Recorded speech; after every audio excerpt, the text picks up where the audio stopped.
Good evening and welcome to this evening's HWP webinar. I'm the CEO and founder of HWP, Will Hamilton. I'm joined by our guest, Neil Shearing, the Group Chief Economist at Capital Economics. He's joining us this morning, his time, from London. First, I have to read a general advice warning.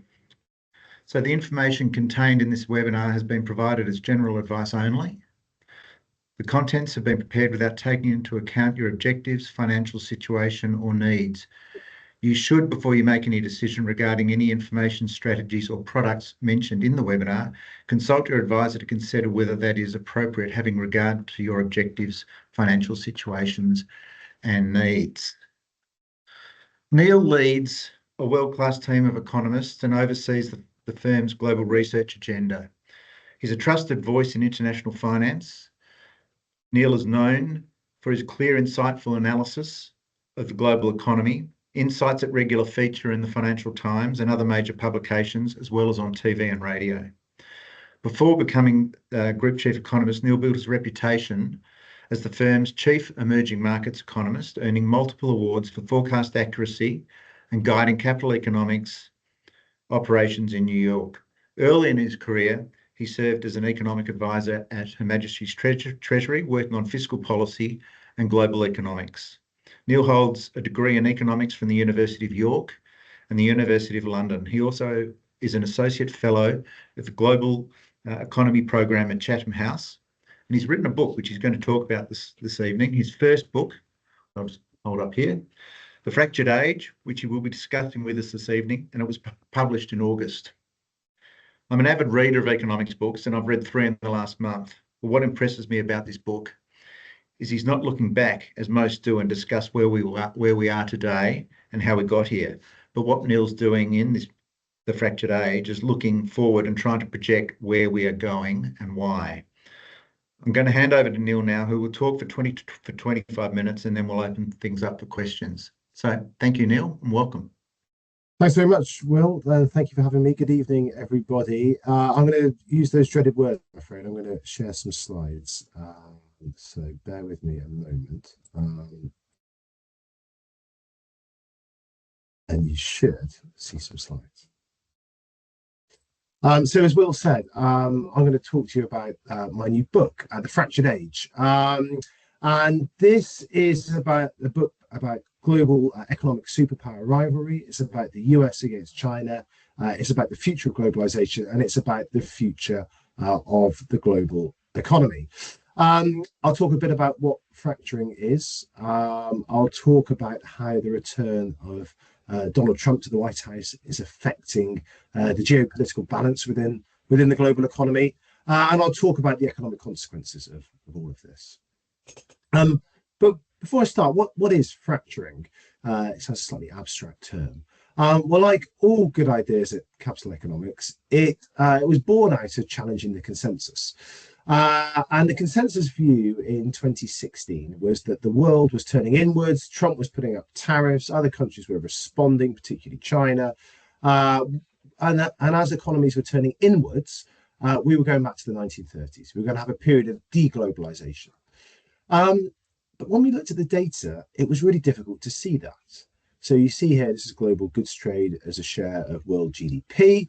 Actually, through Trump's first term, up until COVID, actually, global goods trade increases the share of global GDP. And if we look today, fast forward to today, on the right-hand side of the chart, you can see it's running well above the levels it was running in 2000, and it's extremely high by global standards, by historic standards. The same is true, by the way, for global capital flows and for global migration flows, people flows.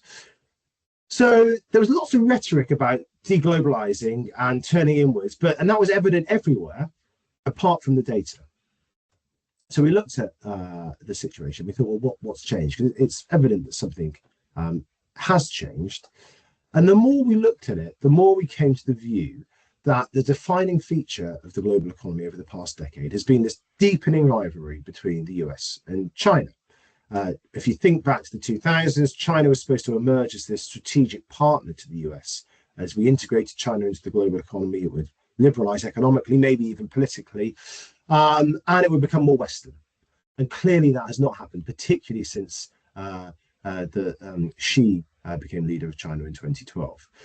So this rivalry was causing the global economy over time to split into competing blocs, with other countries coalescing around these superpower nations, either China or the US, with the result that the global economy, was fracturing, splitting into these two blocs. So the thesis really was not that globalization is in retreat, but rather trade and capital flows are shifting rather than shrinking, and that the economic consequences of this fracturing will depend upon the size of the split between these two blocks and, critically, how other countries align behind either the US or China in a fractured world. So that's the thesis. That's the thesis behind the book, and we've done lots of work on that at Capital Economics, which you'll find on our website. And this is the state of the world at the start of this year. So we have a whole load of data on trade flows, capital flows, technology flows. We look at defense and security alliances. We look at geopolitical relationships, voting in the UN. And our team of economists in Singapore, this is work we've done. This is work we've been leading out of Asia Pacific. Throw all this into a model and it spits out how different countries align in this fractured world. So if you're dark blue, you're a strong US ally. If you're light blue, you lean towards the US. If you're grey, you're unaligned. And similarly with the reds and the pinks, either strong China ally and leans towards China. And you can see that most of the world here, at least the Western world, is either leaning towards the US or is a strong US ally. And that includes India, it includes Europe, it includes Korea, Japan, Taiwan, Australia, obviously, the Philippines, Mexico, Canada. In contrast, the China bloc is mainly China, Russia, some commodity producers in Africa and perhaps Latin America, commodity producers or autocracies. And so this the year, our view was that the US and China remain the world's preeminent economic superpowers. As they pull apart, other countries are forced to pick a side. A central scenario that we sketched out in our research, and I sketch out in the book, is that the most likely event, I think, this fracturing is going to be contained to areas that affect supply chain security, national security, technological leadership. So think chips, think biotech, think dual purpose goods that have applications in military and civilian life. And this is not deglobalization. This is actually trade and financial flows between these two blocks will continue in many areas. We'll continue to buy toys and furniture from China, but we won't buy electric vehicles. We won't buy smartphones. We won't buy drones, I think, in the future. So this fracturing, I think, in a central scenario, is contained to strategically important areas. And so into this world, we throw Donald J. Trump and the 47th president of America. And obviously that represents a significant kind of challenge in some respects to this idea, and a definite break from the policies of the Biden administration. So I'm going to look at a bit of what Trump's return means for fracturing, how different scenarios may play out, and what those implications might be for the global economy. First of all, just to set the scene, what's happened since Trump's return? Well, lots of noise about tariffs, obviously, but despite the seemingly indiscriminate imposition of tariffs on allies and foes alike, if we look at the effective tariff rates imposed by the US by bloc as of the end of August, it is substantially higher in the for countries in the China bloc than countries in the US bloc. So this takes the map that I showed you at the start and looks at the effective tariff rate on countries either in the China bloc or the US bloc, and you can see the effective tariff rate on the US at the end, the US bloc at the end of this year was about 15%, still substantially higher than was the case at the start of this year, which is, if you look and squint on the left-hand side, about 2% in that dashed line. But on the China bloc, it's close to 40%, up from about 10% at the start of this year.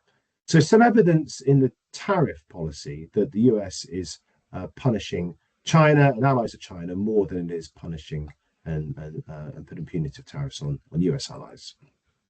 And what's more, this is not just about tariffs. If we look at what's happening in the world of investment and cross-border capital flows, we've had new rules imposed by the US this year that prohibit investments in parts of China's tech sector. We've had Trump's America First investment memorandum that explicitly states an aim to attract investment from US allies and deter investment from China. It name checks China as a strategic adversary. China, on the other hand, for its part, has frozen the approval of FDI from China into the US. And beyond capital flows and trade flows, it's certainly the case that relations within the US bloc, political relations, have become more strained. Europe in particular is going to have to spend more resource, dedicate more resource to its own security and defence.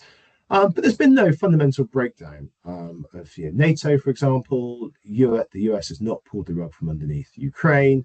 It's expanding its presence in Asia Pacific, stepping up arms sales to Taiwan and building a big base in the Philippines. So it's not necessarily the case that Trump represents this kind of existential threat to the Western bloc, the Western alliance. If you look at actually what's happened since his return to office, it looks like, yes, there's some strains building, but the measures have been targeted much more on China and China allies than is the case on the US side. Just briefly, so how might this kind of Trump's return change the geopolitical map? I think there's kind of three ways that the geopolitical map could shift under Trump if it's not going to be this kind of block split between the US and China. We could end up with a US-China détente, a big deal between Xi and Trump, big signing in the Great Hall of the People that puts an end to fracturing. We could end up with greater fragmentation, maybe a lot of people talking about a third bloc, perhaps with Europe at its core, around which other liberal democracies coalesce. Or we end up with movement between the blocs. So countries that were allies of the US shift towards China. Obviously, India is the one that springs to mind given recent events. So how likely are each of those outcomes? Well, there are substantial barriers to a meaningful US-China reset. By the way, I have no doubt there's going to be a phase 2 deal between the US and China. The US will promise to lift some restrictions on China, and China will promise to buy more goods from the US. But I'm talking here about a fundamental reset of US-China relations. Both countries feel threatened by each other. Neither side can credibly commit to not to escalate tensions in the future. So I think that creates an incentive to keep these ties between the two blocs to a minimum. Remember that the only thing really that unites both sides of the political aisle in the US at the moment is the perceived need to be tough on China. So I think a phase 2 deal is possible, even likely. But even then, I think there's a lasting, a major roadblock to a lasting reset. And even, I think, a phase 2 deal might not be all it's cracked up to be. This chart shows you China's goods imports from the US, a lot in blue, alongside its phase 1 commitments. So remember that deal that was done in Trump's first administration. It said that it was going to buy about $250 billion of imports from the US in 2020, $300 billion in 2021. That's the kind of green bars there. And you can see from the blue bars what actually happened. So it fell a long way short of its promises and commitments during the phase 1 deal. And I think that in itself creates another barrier, a hurdle to a meaningful reset. Neither side can kind of credibly claim, but both sides distrust each other, rather. So I think phase 2 deal, possible, even likely, probable that China fails to meet its commitments as part of those deals, and a really substantial roadblock to a lasting reset. I think the US and China are set on this course of ever deepening superpower rivalry.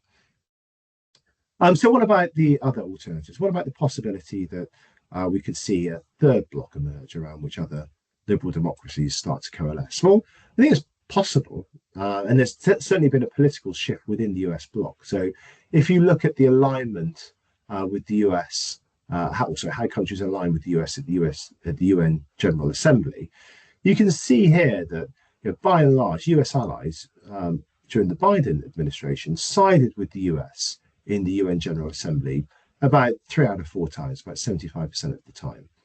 And through history, all the way back to the 1970s, about 2/3 of the time, somewhere between about half and 2/3 of the time, US allies have sided with the US at the UN General Assembly.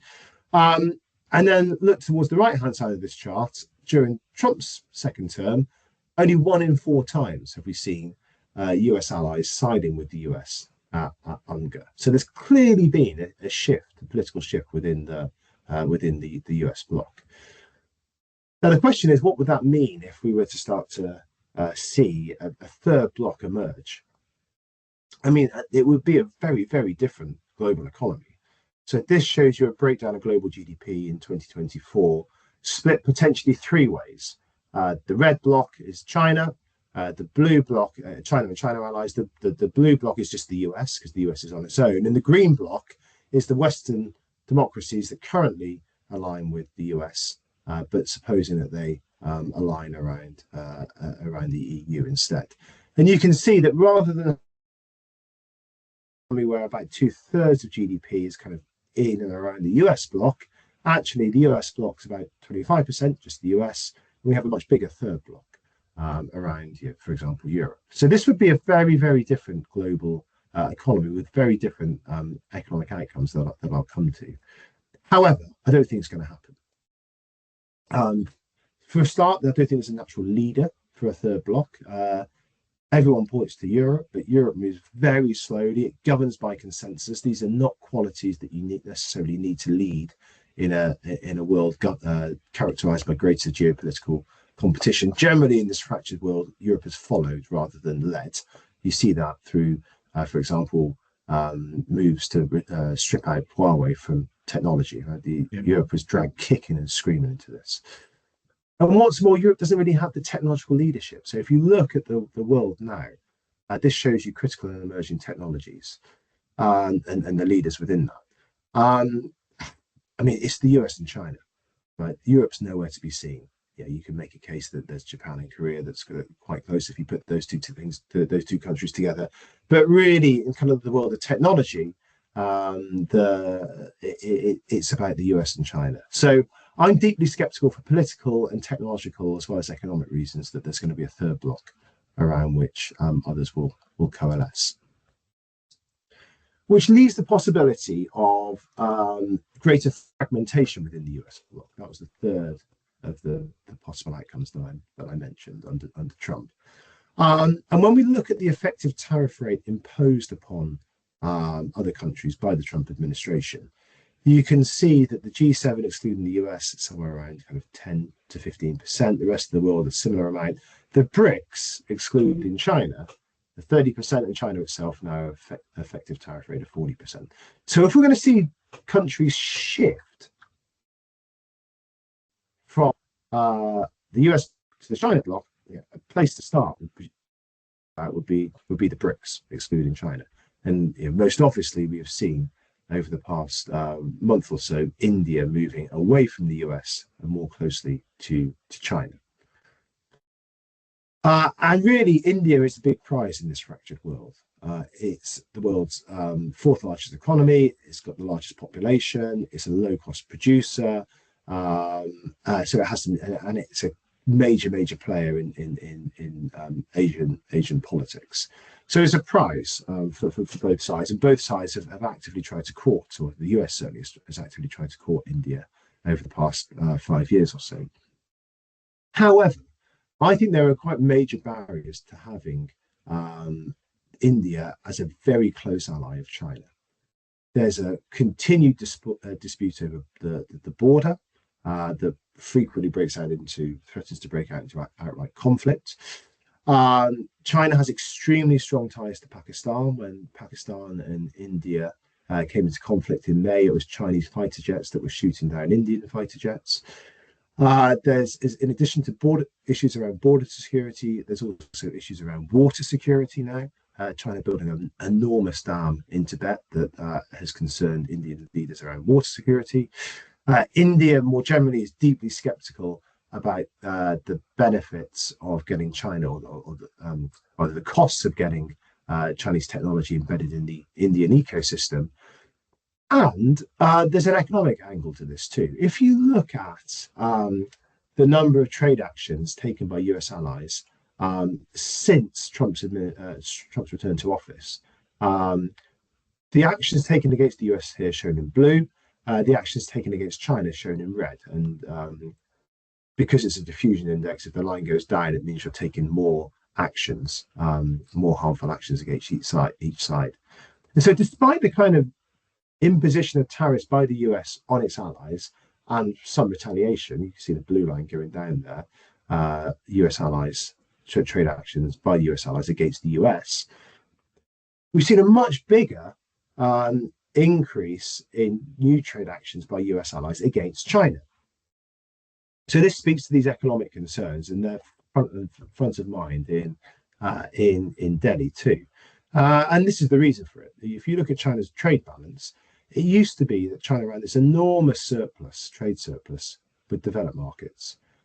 This is showing you the trade balance in billions of dollars on a 3-month annual basis, average basis, about $70 billion a month in 2022, and about $20 billion a month for EMs in the same period.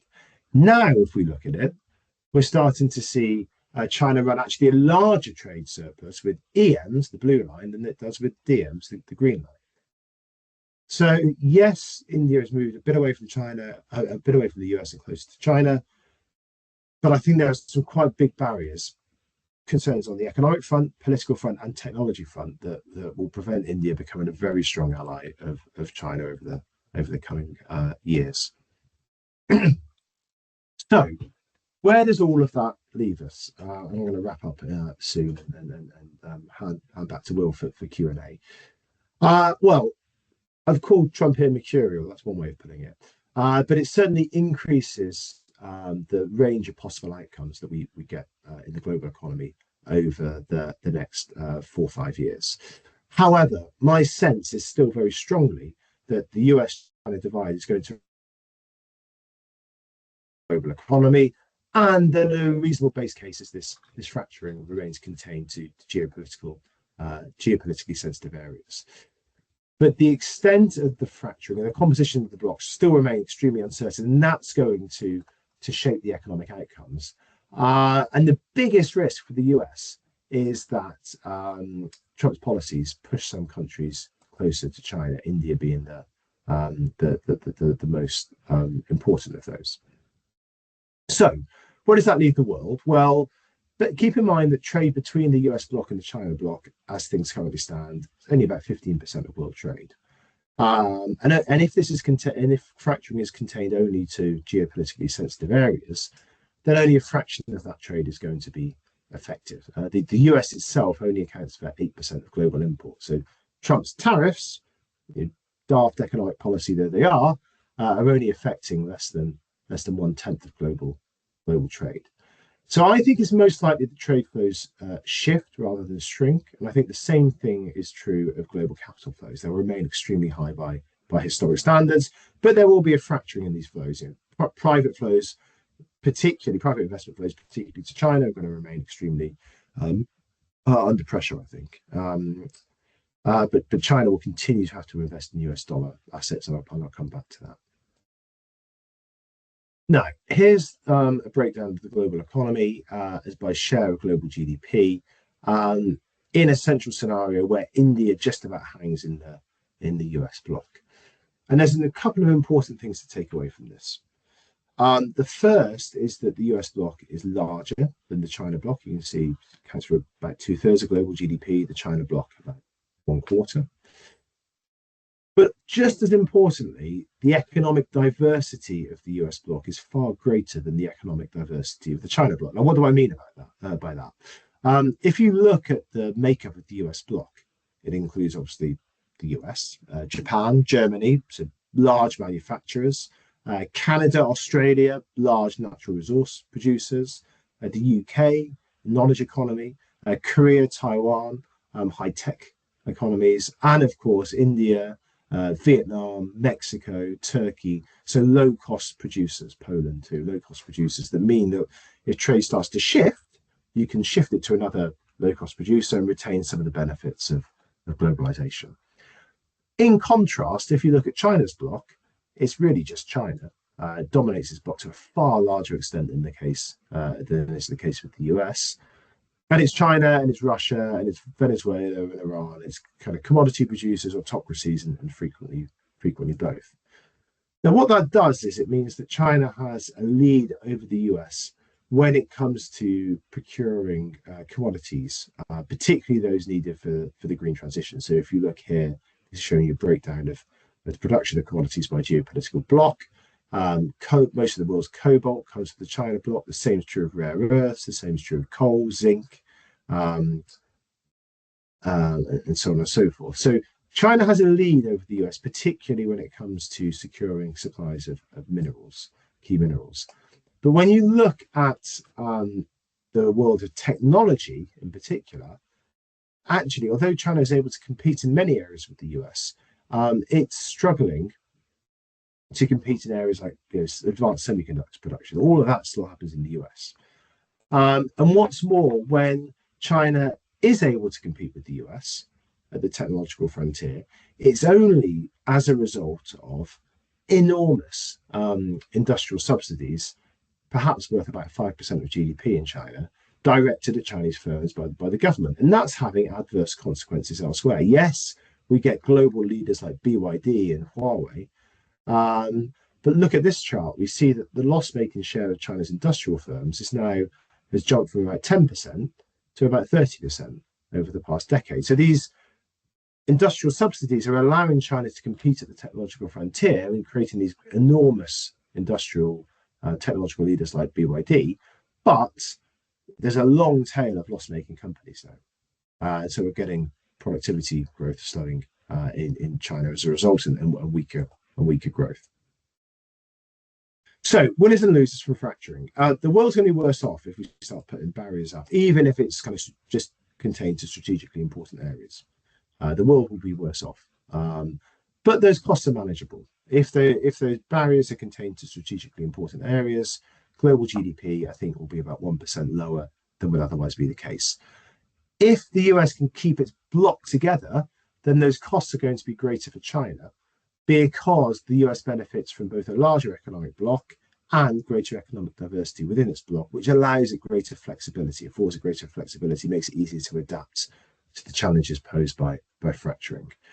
But the distribution of those costs will change if more EMs enter China's orbit. So if India breaks from the US and goes to China's bloc, then it's going to be that will start to impose economic costs, much greater economic costs on the US. And there's going to be some winners and some losers here. Some countries are going to benefit from friendshoring. Vietnam, potentially India, potentially Mexico. I think will be winners. Now, if we look at the shape of the world over the next 20, 30 years, Will said that the book tries to look forward, and it's something we try to do in the book, but also at Capital Economics. We don't want to tell you what the world has looked like. We want to think about what the world is going to look like. This chart shows you the share of global GDP accounted for by these different economic blocks since 1990 and out to 2050. And you can see that the China bloc accounted for about 10% of global GDP in 1990, the US bloc about 85%. By the time we got to 2021, so just after COVID, the share accounted for by the US bloc was down to 2/3, and the share accounted for by the China bloc was just above 1/4. So this had fed a narrative within political circles in the West that the West was in decline and China was in the ascendancy, and you can see that in the breakdown of global GDP. However, if you look at what I think is likely to happen by 2030 and 2050, if the US can keep its bloc together, then I think the US bloc's share of global GDP starts to stabilize. So actually, this declining share accounted for by the US bloc starts to level out. And actually, having accounted for an ever increasing amount of global GDP since 1990, I think the China share starts to level out too. So this might, I think, with lots of headlines in the FT, in the Wall Street Journal, I'm sure you get it in the AFR too, about the decline of the West. I wouldn't mind having a bet that this is the kind of peak of that decline, and that actually the West's share of global GDP now starts to level out, provided that the US can keep its allies on side. Now, I'm mindful of time. Two other points I want to make, but I won't necessarily show you some charts. Lots of discussion when it comes to fracturing about the role of the dollar in a fractured world. I don't think the dollar's going anywhere. I think if we wind the clock forward to 2030, 2040, the dollar is still going to be the world's preeminent currency. Yes, more transactions will take place in renminbi, but I don't think it will fundamentally challenge the dollar's position at the heart of the global economy. And then finally, on inflation, lots of concern that this fractured world is going to mean higher inflation. I'm not convinced. If we contain the fracturing to strategically important areas, it's maybe only kind of 10 to 15% of global trade.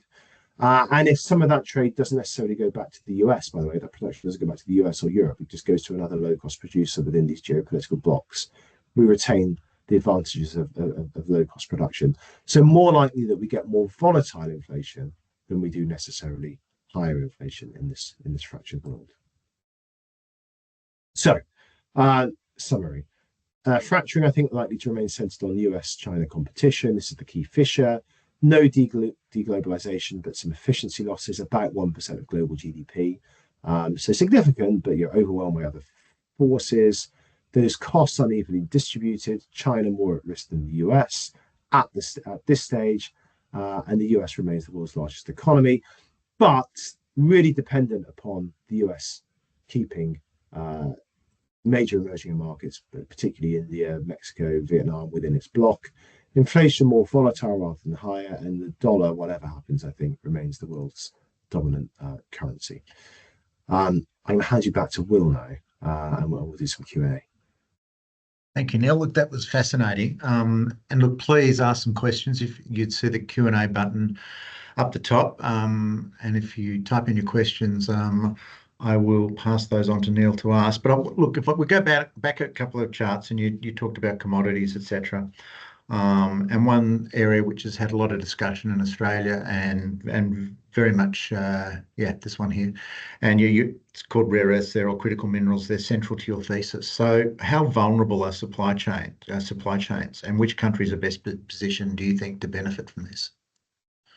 Yeah, I think this is the kind of key area, fissure in the fractured world. And it's something that, I mean, I find it endlessly interesting. There's these rare earths like gallium and germanium that no one had ever heard of. I'd certainly never heard of them kind of 2 or 3 years ago. Then suddenly it turns out China produces 90% of this, the gallium and germanium, and you need them for magnets. And if you look at various rare earths that are used in, for example, bullets in ballistic high ballistic bullets, all those rare earths come from China. Now, the issue with rare earths is that they're not very rare, despite the name. Actually, there's loads of rare earths. They're just really dirty to extract. And so if you wind the clock back 30 years, the US was one of the world's largest producers of rare earths, but they're difficult and dirty to mine. They create adverse environmental costs. And so either consciously or subconsciously, we arrived at a decision in the West where China can do all that stuff because it's kind of low value add and it's dirty and they can pollute their environment, and we won't do it to our sex very much. Now, of course, the political calculation of all this has changed. So I think what we're going to see is not necessarily one country start to produce lots of rare earths in place of China, but lots of countries start to think about their own production of rare earths. We're seeing mines reopen in California, in Oklahoma, in Alabama. I'm sure there's mines reopening in Australia too. So I think we'll start to see more kind of diverse, less concentrated spread of production of rare earths over the next 5-10 years. But it's going to take time to do this. It's not going to happen immediately. And in the meantime, as soon as China puts restrictions on the production of rare earths, then what happens is the price goes up. We've seen kind of a five-fold increase in some price of rare earths since the start of this year. Price goes up. That, of course, incentivizes the production of new, the exploitation of new sources of production, because the price has gone up, so suddenly it's economically viable. And then once that production comes on stream, the supply goes up, so the price comes back down. So this feeds into this idea that I was saying, that inflation becomes more volatile rather than necessarily higher. You get supply restrictions, prices go up, supply responds, prices come down. You get more volatile inflation, particularly in things like commodities, than necessarily higher inflation. Good. Look, just a reminder that there is that Q&A button there. But look, you've got a visitor on your shores hitting this morning, and I'm sure that what's going to be discussed between your Prime Minister and the President of the United States are tariffs, but also sanctions and export controls. So how do these reshape global trade compared to the tariffs that we've seen and traditional trade barriers? Yeah, indeed. Arguably as important, if not more important. So if you think about the way that tariffs work from an economic perspective, it's about adjusting the price. Right? So you impose a tariff, but the US imposes a tariff. It's essentially a tax on the imports of the consumption of those imported goods. The price goes up. Other things can countenance that shift in the price. We're seeing China export deflation left, right, and center. The currency can move. Producers or retailers can absorb it in their margins. Whereas if there's an export control, actually, yes, those export controls can be porous, but sometimes it's much more difficult to get around export controls than it is necessarily to circumvent a tariff. The price mechanism can do some of the cushioning of the imposition of a tariff, but an export control where you're simply just not allowed to export advanced semiconductor technology to China is potentially much more effective. So, I mean, and I think it's for those reasons that the Biden administration had turned to tech controls and export controls as a kind of key tool, if you like, weapon in their economic arsenal.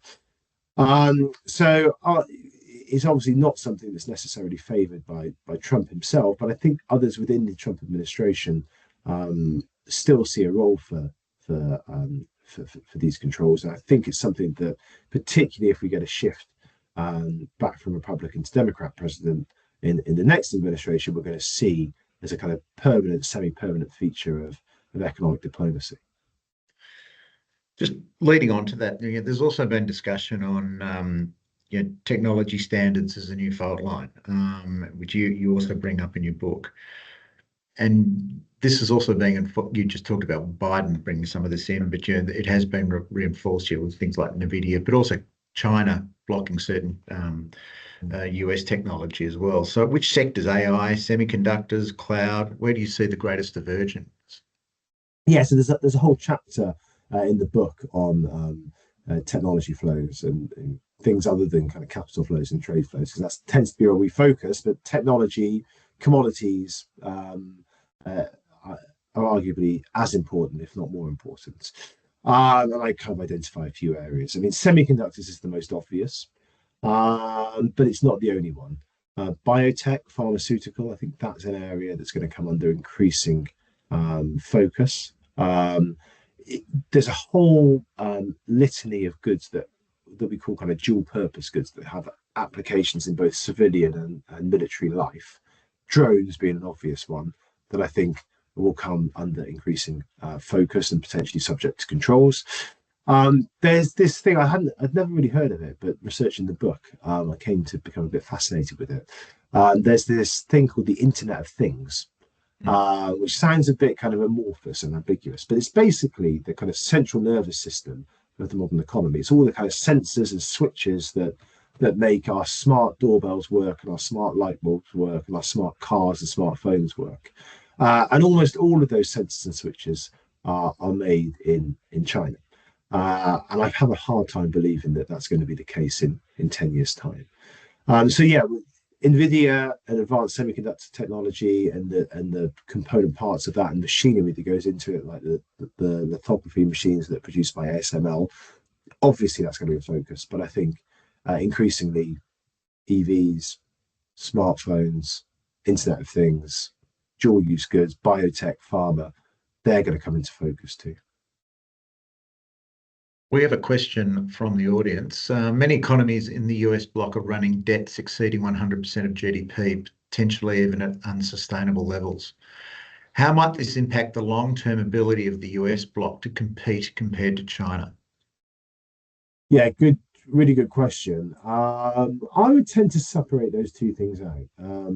There's not necessarily a level of debt above which this is public debt we're talking about, above which growth starts to slow. If you remember, after the global financial crisis, there was a book by two economists called Reinhardt and Rogoff called "This Time is Different." In that book, they suggest basically that once you get above 90% of GDP as a public debt level, growth starts to slow. And that was widely, has been widely kind of discredited. So I don't think necessarily the fact that debt is high stops the US becoming the kind of preeminent global leader in technology, which is essentially what drives productivity growth at the technological frontier. It's the clear leader in AI at the moment. If you look at where the technology is being developed and diffused, it's the US that's leading that. But that's not to say that large debt burdens in the public sector are not a problem. They are. I think it's just more that it's possible that if we get another crisis in the private sector, the public sector is less able to step in. It's possible that I think you get one or two missteps from government on the fiscal front. You get an adverse reaction in the bond market, and that creates a kind of mini fiscal wobble crisis. I don't think that changes the kind of 10, 15-year trajectory for growth in the US and the Western world, but it makes it more prone, more vulnerable to crises. So these fiscal vulnerabilities are real. They matter. I don't think anyone's is on the cusp of a crisis, but we need a long-term commitment to getting deficits and debt down over a period of time that's just simply not there. But nor do I think that it necessarily impinges on America's ability to compete at the technological frontier and to lead that technological frontier. And of course, China has its own debt and deficit problems, arguably even greater. What economies do you see as the biggest winners in this fractured age, and why? So it really depends upon the extent to which the US bloc holds together. Right? If the US kind of can keep this bloc together, and of course Trump is still, we think, a one-term president now. And this is bigger than one person, important though he is. If he can keep India, if he can keep Mexico and Vietnam in its blocks, the Philippines, I think those are the economies that are the winners here. Because when it's really striking that in response to the imposition of tariffs on China in April and May, Apple didn't say, right, we're going to move production back to Wisconsin. They said, we're going to start to think about making all of our iPhones in southern India. So it's a really good example of how supply chains shift rather than just shrink, and they don't go back to the US, they shift to another low-cost producer. The same is true of Mexico, the same is true of Vietnam. Poland in Europe, Turkey in Europe, they could be they're low-cost manufacturing economies that could benefit too. So I think they're perhaps the biggest winners. And the Indias and Brazils, the so-called swing states. So how can they maximise leverage between the blocks, between the China bloc and the US bloc? Yeah, I mean, there's an allure of neutrality in this fractured world. There's lots of, there's a piece in The Economist 3 or 4 months ago, basically making the case that the UAE, in this example, was really well placed because it was going to be this kind of neutral country between the US bloc and the China bloc. It was geographically in between them, as well as kind of being able to kind of facilitate financial flows between these two blocs. And I think there's something in it up to a point. But I think my contention is that the ability of countries to be neutral and to remain aligned is not necessarily within their own gift. It will be determined by China and the US, and where they want to, leaders there want to draw the lines of fracturing. So if you think about, for example, UAE is a good example. Essentially the US said, well, if you want continued US defense and security support, then we're going to really push back on the idea against the idea of you allowing Chinese tech into your defense ecosystem, because we don't want our technology, military equipment, kind of exposed to that. Thanks very much. And you can imagine the same thing happening with Saudi in defense and India in defense. And so my sense is that the ability of countries to remain neutral and aligned, yeah, they'll try to. But if the US, it's ultimately down to the US and Beijing as to whether they want to force that issue. And what about companies, multinational companies? So what strategic shifts do you think they need to make in the next 12 months and beyond? Well, so the first thing to do is to work out this kind of map of the fractured world, where the different countries fit. And the second thing to do is to get a grip on where the contours of the fracturing lie. Is it just, as I was kind of given in my central scenario, strategically important goods, in which case there are enormous implications if you're a producer of electric vehicles or drones or smartphones or pharmaceutical goods or other biotech or advanced manufacturing, turbines, aerospace equipment, all of that stuff. Then you need to think, well, anything we're producing in China, if you're a Western firm, we need to think about the extent to which that's going to be subject to either control or oversight by the Chinese government or restrictions by the US side, and start to move some of that out over a period of time. And then the question is, well, where does it move to? Because you have the question of, well, which countries do align with the US and which ones don't. And then, of course, the issue then is, well, is it actually just strategically important goods? What if it's much wider? What if this split is much deeper? And then it's everything. So it really depends upon the contours of fracturing and how the countries align. I'm really deeply skeptical that we're going to get a lot of reshoring of production back to the US. I think it's more likely that it just moves over time to countries that are a bit more politically aligned with the US. And then on the financial side, we talk a lot about trade, but I think on the financial side, there will continue to be large financial flows between these blocks. But the flows between the blocks are kind of quite small as a share of global financial flows. Most of the world's, the overwhelming majority of financial flows in the world are between the US and its allies, so particularly the US and Europe. I think those kind of continue pretty much unaffected. But I think we will start to see greater restrictions on Chinese investment into the US and US investment into China, particularly private market flows that are going to be potentially subject to, they're a bit more opaque, less subject to oversight. What mistakes do you see boards and policymakers making, though, when they try to respond to this, well, the new reality, as you're calling it? Yeah. So I think several things. One is try to move too quickly. There's a lot of academic evidence that if you can actually, the cost of shifting supply chains over time, it's not that great. Toyota, for example, responded to the 2011 Fukushima disaster by essentially diversifying its supply chain, so it wasn't so dependent upon production from one plant in Japan. It did so over 5 or 6 years, and it barely made a dent to its kind of profits. Right now, if you had to do that overnight, then it would have an enormous consequence. You think about how, slightly different example, but relevant in this context, how quickly Europe's commodity supplies shifted, energy supplies shifted after Russia's invasion of Ukraine. It led to enormous dislocation in European energy markets and the European economy, because things happen very, very quickly. So I think the first piece of advice would be to move deliberately, but move relatively slowly, to avoid kind of concentration of production in one or two countries, to spread kind of regionally, and as I say, yeah, to also think about kind of in the long term, are these countries going to be genuine allies of the US, or might they start to shift a bit more towards China? We've got one more question from the audience, and I think it's going to interest a lot of the audience members, this question. So, could a push by China on Taiwan undermine your scenario analysis? So, if so, what would be the impact? Yeah, indeed.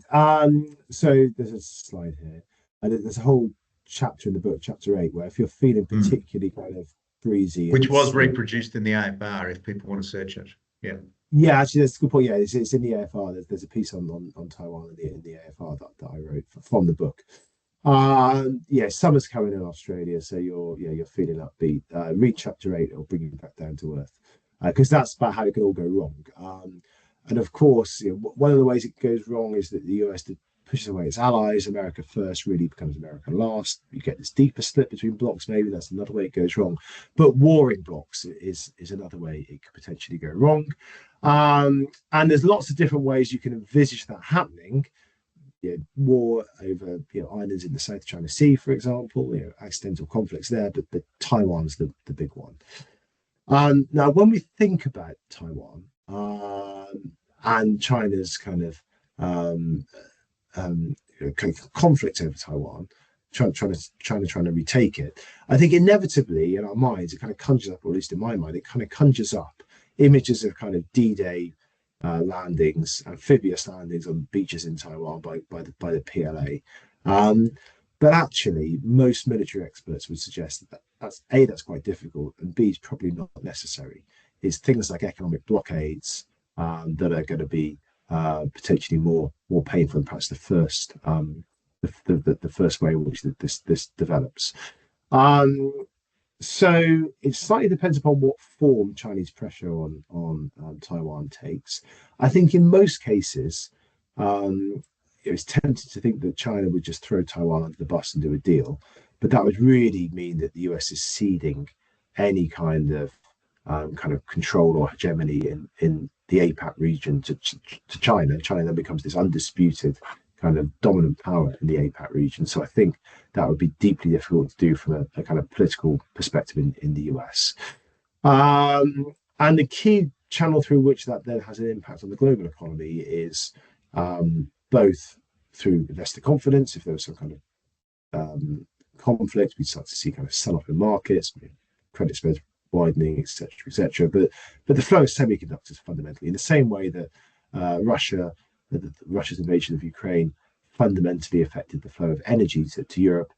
Semiconductors are kind of the technological equivalent of energy for the digital market, and that's the channel through which it would have some economic disruption. Now, personally, I think that if we end up going to war over Taiwan, then the economic costs of all of this are kind of least of our concerns. But plausible estimates suggest it could knock about 10% off of global GDP if you were to have a kind of full conflict. But yeah, clearly depend upon the extent to which the US came in behind Taiwan, supported Taiwan, or not.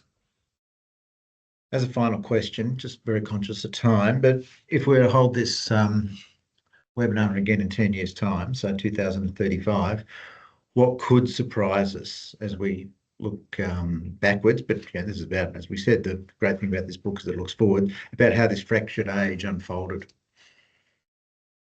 So I think the perception, the kind of Paul Krugmans of the world, the great economist though he is, the FTs, the Wall Street Journals, there's this kind of perception that the world's going to deglobalize, the trade flows are going to collapse.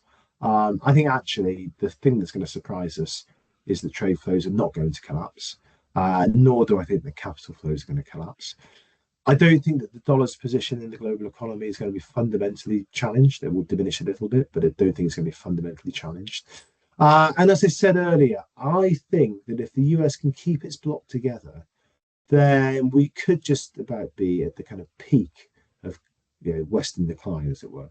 Because if you measure Western decline, or can measure Western decline by America and America's allies' share of global GDP, it's diminished over the last 15, 20, 25 years, but I think that now starts to level out. And so actually, far from being this inexorable decline of the West and the inexorable rise of China, wind the clock forward 10 years, I think we might find that actually the US is still the world's largest economy, and the US bloc share of global GDP has started to level out.